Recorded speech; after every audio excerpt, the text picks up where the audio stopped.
Hi everyone, welcome back to my channel. We are boiling some green grams here in preparation for making some green gram curry or green gram stew. We are starting off by frying some onions. Green gram is actually very good for your body. I'll give you several benefits of using it in your diet.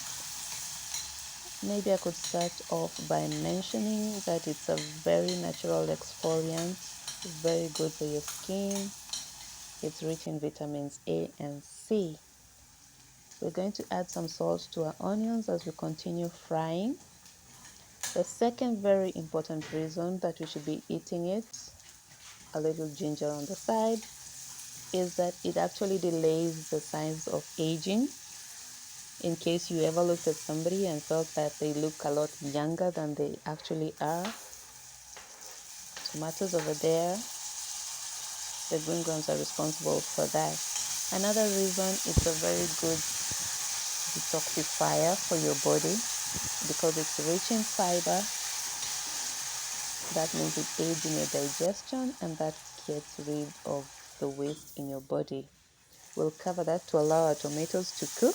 Remember, we cook our tomatoes to a paste. Always make sure that your tomatoes have cooked to a paste.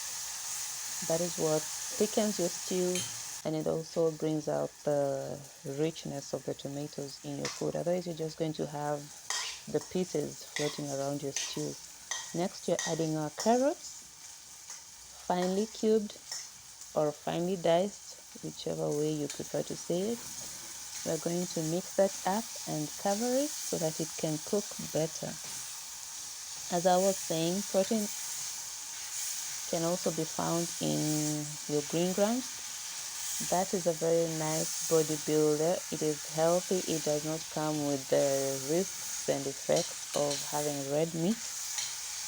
And it also brings down your blood pressure. If ever you have your blood pressure really high, really low, or just fluctuating all over the place, green gram is the food to go to. Remember, most of our medicines are actually just made from our foods or our plants. So this is a very healthy way of keeping your blood pressure in check. I'm not saying you should go off your medication right away. We're adding some curry powder over there. Just consume it as part of supplementing your medication in case you're on some, and consume it as a way of preventing blood pressure related problems. That is tomato paste I'm adding over there. We're also going to mix that and let it cook for some time.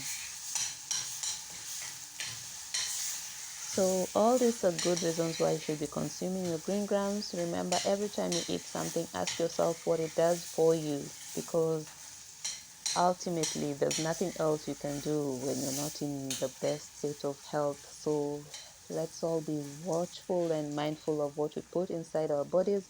I'm going to add a hint of chili, just a hint, to give you that distant zing that stops your green grams from tasting like it's flat. This is a really nice recipe, guys. I highly recommend that you try it out. We're adding some potatoes over here. This will help to thicken our stew and also to make it filling in case you prefer to have it just by itself. That will make it filling as it is, though I'm going to serve mine with some chapati. I'll leave a link to the chapati recipe in the description box down below, so kindly have a look and also subscribe so you can be in a position to view other recipes that I'll be posting in future. I'm adding some water there, and then I'm going to give that some time to boil. You can see that it's boiling. It is ready. By the way, kindly make sure you click on the notification bell. That way you'll be alerted whenever there's a new recipe coming up. Our stew is pretty much ready. Our green grams have been boiling for a while, by the way. It has simmered. It is now ready. So we'll add a curry to the boiling green grams, and then we're going to mix that up and allow them to cook together so that All the ingredients, flavors, and tastes can be fused into one very delicious stew or curry, whichever way you prefer to say it. So I'm going to mix this up. Make sure your potatoes are not overcooked. By the way, it's very important for them to remain whole for aesthetic purposes. You could mash one or two if you intend to make your stew thicker, but just keep them firm, not overcooked enough to disappear into the stew. Our stew is basically ready now.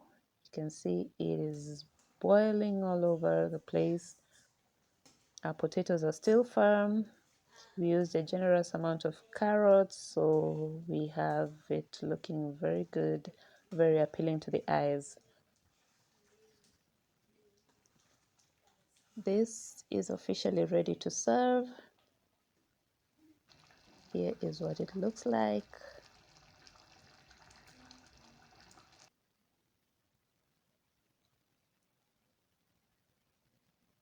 And this is what we have when served with chapati. Bye.